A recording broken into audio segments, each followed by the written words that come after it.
오늘 주신 하나님 말씀은 열왕기하 12장 1절에서 16절까지 말씀입니다.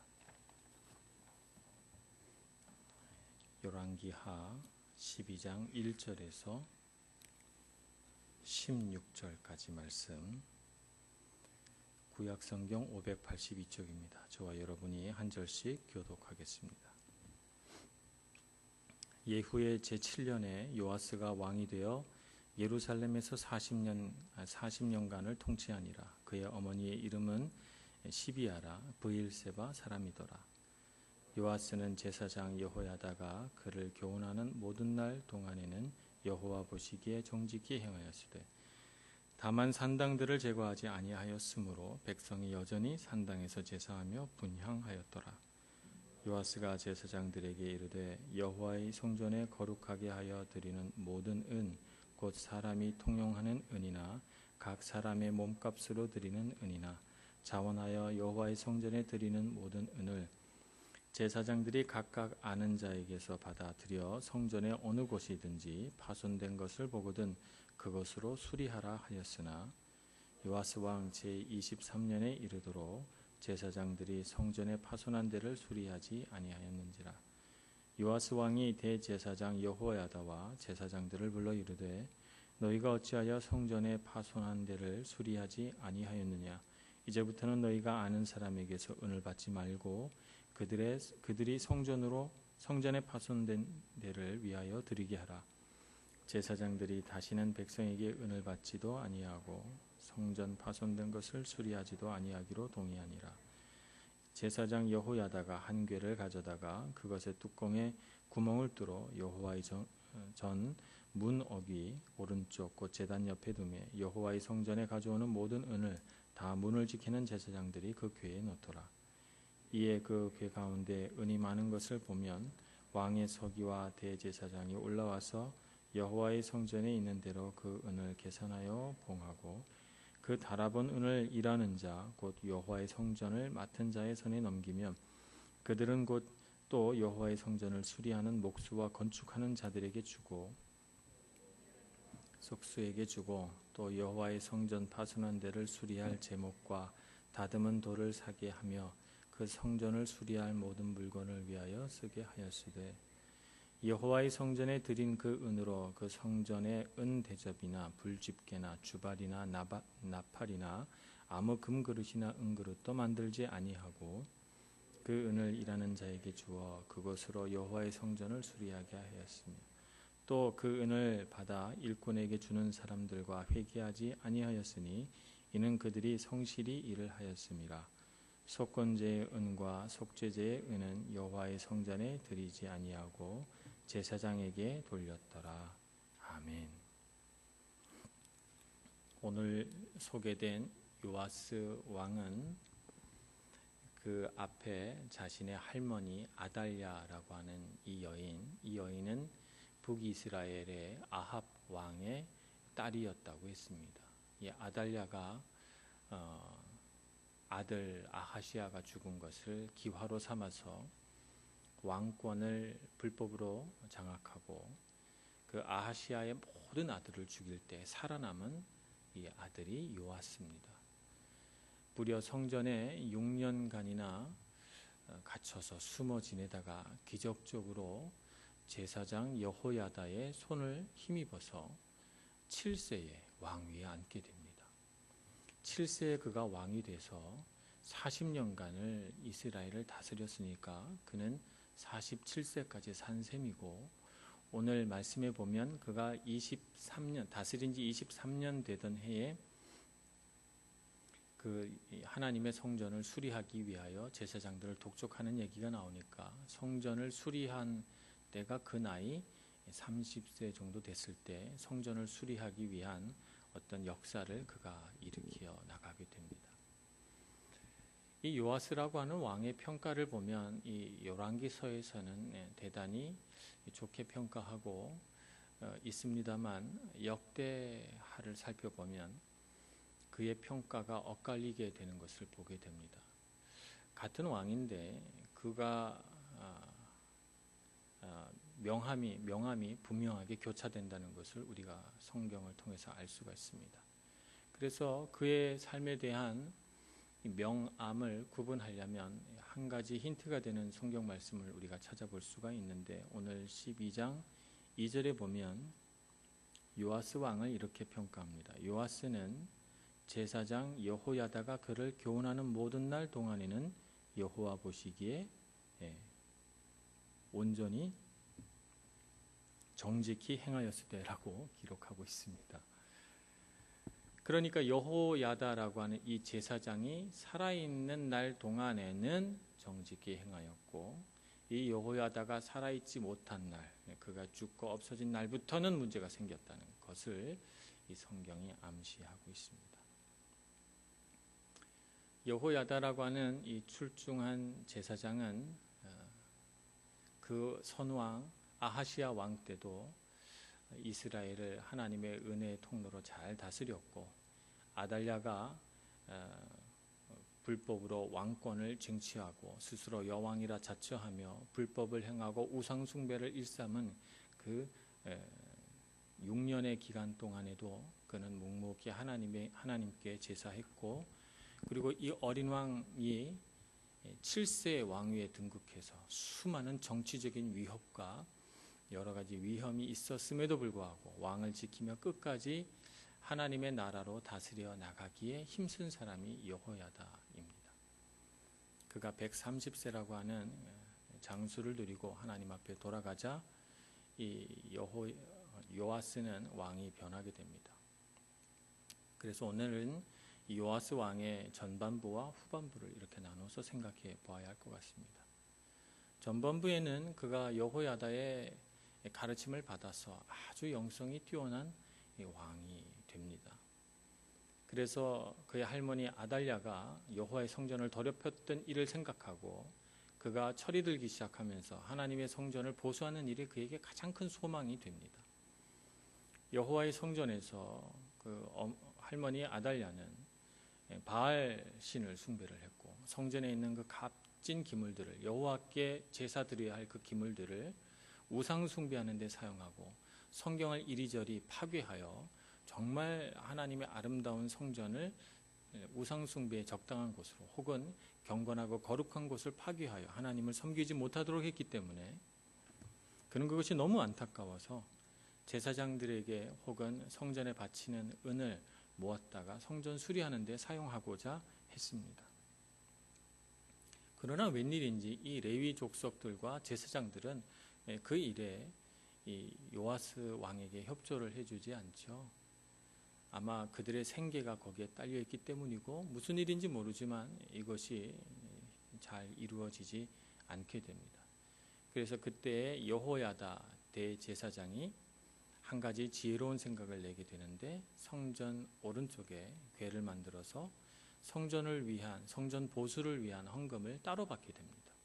백성들은 크게 즐거워하면서 즐거이 그 궤에다가 헌금을 하게 되고, 그것이 가득 차 무거워졌을 때마다 그 액수만큼 성전의 이곳 저곳을 수리하게 되는데, 그야말로 그것이 임금이 명령해서가 아니라 백성들이 아주 즐거운 마음으로 이렇게 했기 때문에 그것을 맞게 했는지 계산해 볼 필요도 없이 모든 사람들이 정직하고 즐겁게 성전을 보수하기 시작합니다. 그래서 석수와 목수들과 미장이들과 여러 사람들이 모여들어서 성전을 아름답게 보수하면서 마음이 정말 즐거워지죠. 이렇게 해서 성전을 보수하는 그 막중하고 큰 일을 해내면서 아달랴가 다스렸던 그 6년의 아픔과 괴로운 시간들을 치유해내고, 그래서 마침내 이 요아스 왕은 하나님께 아름다운 성전으로 영광을 돌리게 되고 백성들의 마음도 그와 더불어 아주 즐겁고 기쁘게 됩니다. 그런데 이렇게 하나님 앞에 예배하는 일이 중하고 아름답고 즐거운 일이 되었던 그 시절에 여호야다가 숨을 거두게 됩니다. 그의 장례를 치르고 나자 각 지방의 그 방백들, 지방 귀족들은 왕에게 와서 왕에게 아무도 충실한 조언과 지혜로운 말을 해줄 사람이 없다는 것을 알고 그동안 여호야다의 어떤 충고와 조언을 충실하게 따랐던 이 왕에게 계속해서 아첨과 교묘한 말들을 그에게 속삭여서 그로 하여금 죄를 짓게 만들기 시작합니다. 그래서 급기야는 암몬 지역에 신을 수입하게 되는데 그 신이 바로 아세라라고 하는 신이죠.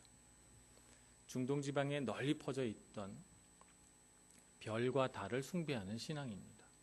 그 아세라 신을 들여와서 목상을 세우고 또 그것을 가지고 우상 숭배하는 일을 하게 됩니다. 백성들은 왕이 왜 그렇게 됐는가 가슴을 치고 안타까워하게 되고 그 일로 인하여서 하나님을 섬기던 제사장들과 많은 선지자들이 요아스 왕에게 경고하기 시작합니다. 그 중에서도 가장 안타깝게 여긴 사람이 여호야다의 아들입니다. 그 이름이 스가랴라고 하는데 이 여호야다의 아들은 왕이 그렇게 변심하고 변절한 것에 대해서 너무너무 안타까워하고 왕이 우상 숭배하는 것에 대한 분명한 심판을 받게 될 것이라고 선언합니다. 그리고 왕궁으로 와서 왕에게 그와 같이 선언하고 백성들에게 그와 같이 선언하고 이 하나님 앞에 지은 무서운 죄에 대한 이 죄값을 받게 될 것이라고 경고하기 시작합니다. 그러자 그 말이 너무너무 귀에 거슬린 우상 숭배를 계획하고 그것을 왕에게 건의하고 유혹했던 이 귀족들과 임금은 이 스가랴가 너무너무 미운 거예요. 그래서 하나님께 제사하는 이 성전 안뜰에서 이 스가랴를 돌로 쳐 죽이게 됩니다. 참으로 안타까운 일이 벌어지게 되고 백성들은 너무너무 무서워 두려움에 떨게 됩니다. 그리고 나서 얼마 지나지 않아 아람 왕국에서 소수의 군대를 이끌고 이 유다 땅으로 쳐들어오게 됩니다. 하사엘이라고 하는 사람이 소수의 군대를 몰고 옵니다. 거기에 맞서서 한동안 나라가 아주 국력을 키워왔기 때문에 대군을 이끌고 이 요아스 왕이 그 하사엘과 맞서서 싸우러 나가게 됩니다. 객관적으로 볼 때는 대군을 이끌고 있고 지혜로운 왕이었던 이 요아스 왕이 반드시 이겨야 하는데 결과는 그렇지 못했습니다. 소수의 군대밖에 되지 않는 이 아람 군대에게 요아스 왕은 대패를 하게 되고 전쟁 중에 그는 부상까지 입게 됩니다. 그리고 예루살렘 성으로 도망쳐 오게 되는데 그가 섬겼던 아세라 신을 섬겼던 그리고 아세라 신을 수입했던 암몬 족속이 그날 밤 두 사람 왕의 침소로 숨어들어 왕을 암살하게 됩니다. 그래서 이 불행한 왕 요아스는 아름답고 하나님 앞에 경건했던 그 젊은 시절을 다 보내버리고 슬프고 아쉽게도 허무하게도 47세라고 하는 젊은 나이에 명을 다하게 되고 그에게는 부끄러운 이름만 남게 됩니다. 우리는 이 세상을 살아가면서 세월을 이렇게 살아가면 나이를 먹으면 먹을수록 더 지혜로워지고 세상 경험이 쌓이면 쌓일수록 우리는 더 인생을 성숙하고 아름답게 살아갈 것이라고 막연히 생각하지만 우리가 솔로몬 왕을 보나 사울 왕을 보나 오늘 요아스 왕을 보나 인생은 꼭 그렇게만 되지는 않는다는 사실을 알게 됩니다. 우리 인생에는 역변이라는 게 있어요. 거꾸로 변해가는 것이죠. 점점 좋게 변해야 되는데 역으로 안 좋게 변해가는 경우도 참 많다는 사실을 알아야 됩니다. 그것을 생각하면 우리는 문득 우리 인생이 참 무섭게 느껴질 때가 있어요. 나는 과연 어떻게 변해가고 있나 라고 하는 사실에 문득 우리 자신이 깜짝 놀라 깨어나게 되는 것이죠. 나는 나이를 먹을수록 하나님 앞에 지혜로워지는가? 나는 세월이 흘러갈수록 점점 더 성숙하고 온전한 사람으로 자라나고 있는가? 뭐 이런 것들을 우리 자신에게 질문해 보면 우리 가슴이 뜨끔해지고 과연 나는 잘 살고 있는가? 라고 하는 질문에 우리 마음이 두려워지기 시작하는 것입니다.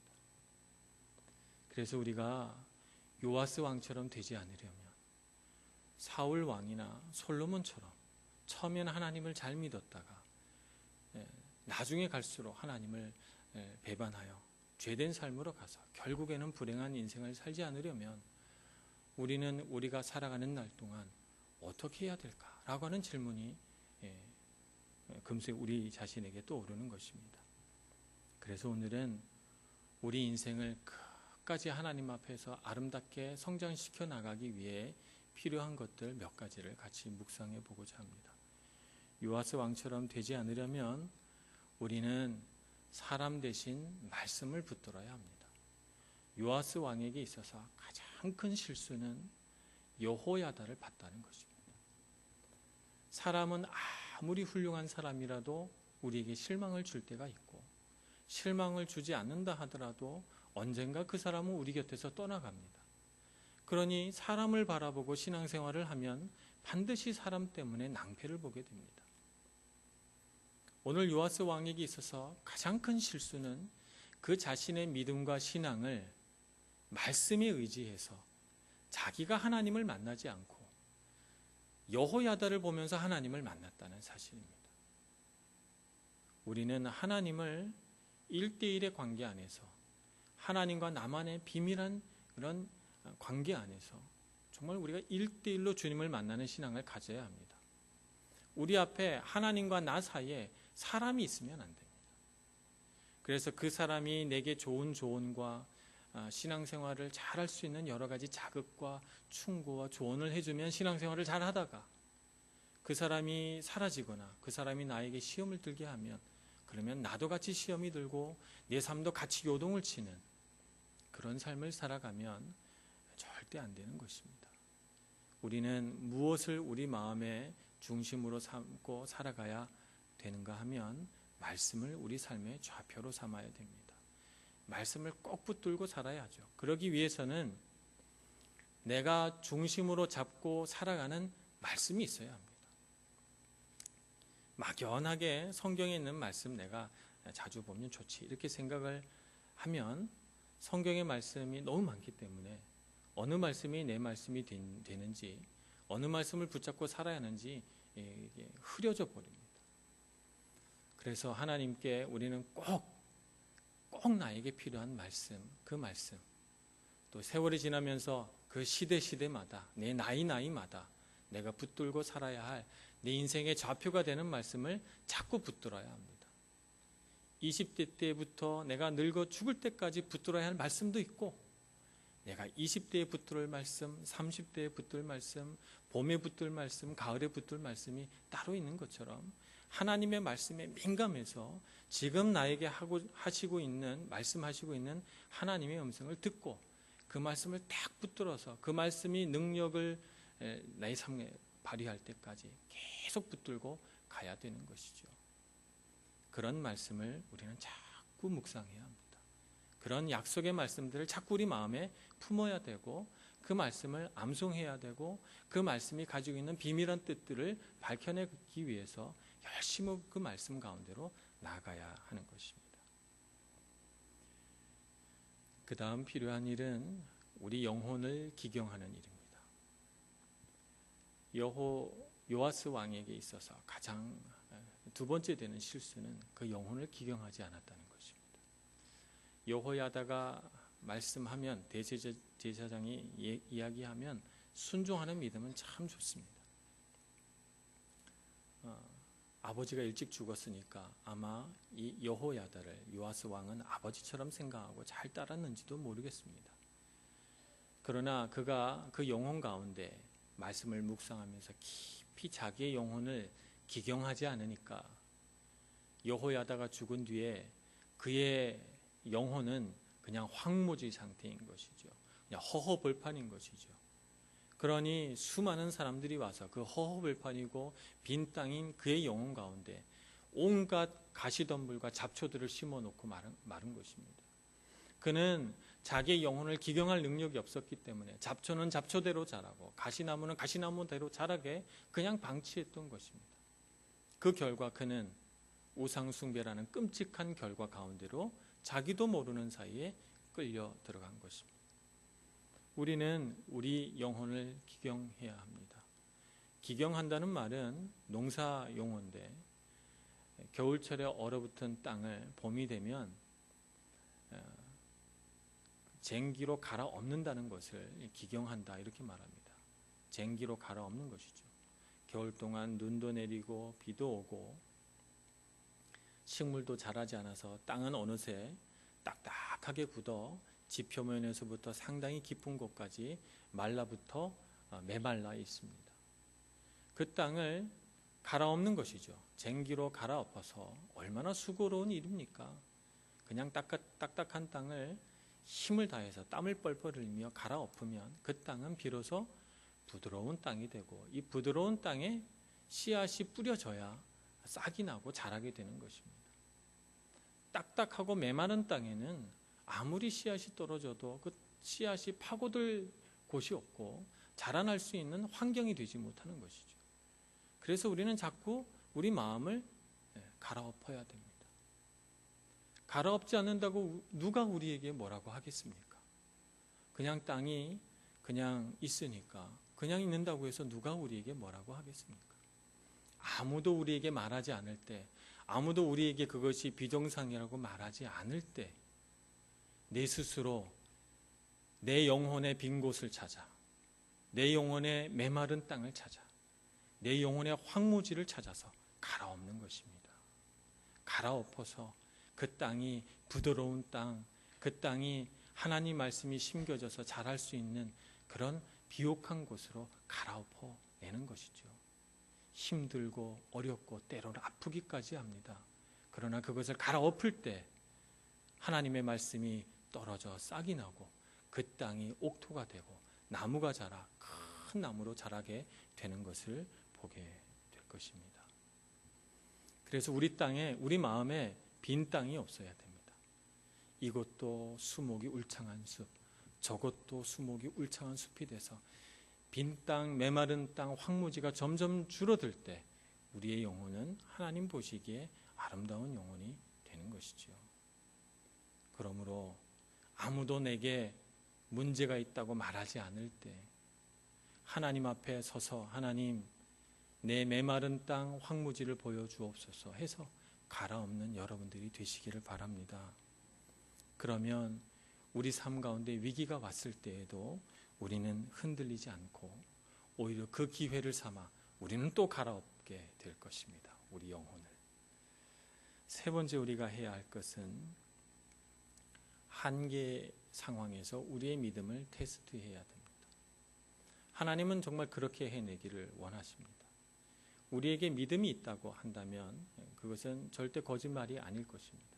우리는 정말 믿음이 있습니다. 그런데 그것이 참 믿음인지 아닌지는 한계 상황에서 분명하게 드러납니다. 정말 내가 견딜 수 없는 상황, 정말 내가 분을 참을 수 없는 어떤 상황, 내가 어떤 유혹을 이길 수 없는 어떤 상황, 내가 도저히 인내심을 발휘할 수 없는 어떤 곳, 내가 참고 또 참아서 더 이상 참을 수 없다고 생각하는 바로 그곳, 내가 한계라고 느끼는 바로 그 지점에서 내 믿음은 나타나는 것이죠. 어떤 믿음이 진짜 믿음입니까? 내가 평안하고 모든 것이 내가 믿음 생활하기에 좋은 상황에서의 믿음이 내 믿음입니까? 아니면 한계 상황에서 내가 도저히 견딜 수가 없다고 생각할 때도 믿는 믿음이 진짜 믿음입니까? 하나님은 우리가 평상시에도 평안할 때도 하나님 잘 믿기를 원하시지만 그러나 우리가 땅을 기경해내고 우리 영혼이 자라나고 우리 나무가 자라날 때 한계 상황을 주어서 때로는 폭풍우를 불어닥치기도 하고 때로는 매서운 추위를 주기도 하고 때로는 그토록 목말라도 비를 내리지 않아 갈급한 상황을 만들기도 해서 한계 상황에서도 주님을 의지하고 하나님을 향해 손을 높이 들고 예배할 수 있는가라고 우리에게 물어보십니다. 그것을 경험한 사람만이 강인한 믿음의 신앙인으로 자라날 수 있는 것이죠. 요아스 왕에게 무엇이 부족했는가? 그는 온실 속의 화초처럼 여호야다라고 하는 그 온실 안에서 아무런 환난과 위기와 한계 상황도 만들어 보지 않은 채 살아왔기 때문에 그에게 불어닥친 단 한 번의 위기, 아람 군대의 침략에 그는 그 많은 군대를 데리고 가서도 패배하고 말고 그는 결국 한 번의 위기에 그냥 실패하면서 그의 목숨도 사라져 버립니다. 오늘 우리는 우리에게 어떤 어려운 순간이 다가오면 내가 정말 하나님 앞에서 내 믿음이 진짜 믿음인지 발휘할 때라고 생각해야 합니다. 그래서 하나님, 저는 할 수 있습니다 라고 고백하고 믿음으로 제가 극복해내는 것을 주님 보시옵소서 라고 고백해야 되고, 그래서 하나님을 향해 더 높이 손을 들고 더 큰 목소리로 주님을 향해 찬양해야 하고, 그런 한계 상황에서 믿음을 가지고 이겨낼 때 우리는 점점 더 용기 있고 용맹한 신앙인으로 탈바꿈하게 되는 것이고, 그런 사람만이 쉬지 않고 우리의 삶을 기경해내고 우리 영혼을 기경해내면서 하나님의 살아계심을 증거할 수 있는 사람이 되는 것입니다. 오늘 참으로 우리는 척박한 시대를 살아가고 있습니다. 우리 앞에 다가오는 위기와 환란이 얼마나 큰지 모르겠고 때로는 그것을 이겨낼 수 없을 것처럼 느껴지기도 합니다. 그러나 그런 때일수록 하나님이 주신 믿음 안에 내가 이겨내지 못할 시험이나 환란은 없다 이렇게 생각하시고 믿음으로 주께 기도하시고 더 목청 크게 주님을 찬양하시는 저와 여러분 모두가 되기를 간절히 축원합니다. 기도하겠습니다. 하나님, 참으로 이 시대가 위기의 시대입니다. 하나님을 잘 믿기에 참으로 어려운 시대고 우리에게 시험과 환란이 참으로 많습니다. 하나님, 이 때를 위하여 예비된 사람이 되게 하여 주시옵소서. 이 때를 이겨내는 다윗과 같은 용사가 되게 하여 주시옵소서. 아무리 극한의 어려움이 와도 그것에 굴복하지 않고 믿음으로 이겨내는 사람 되게 해주시고 그것을 통해서 주님은 살아계시다 증거할 수 있는 믿음의 용사가 다 되게 하여 주옵소서. 예수님의 이름으로 기도합니다. 아멘.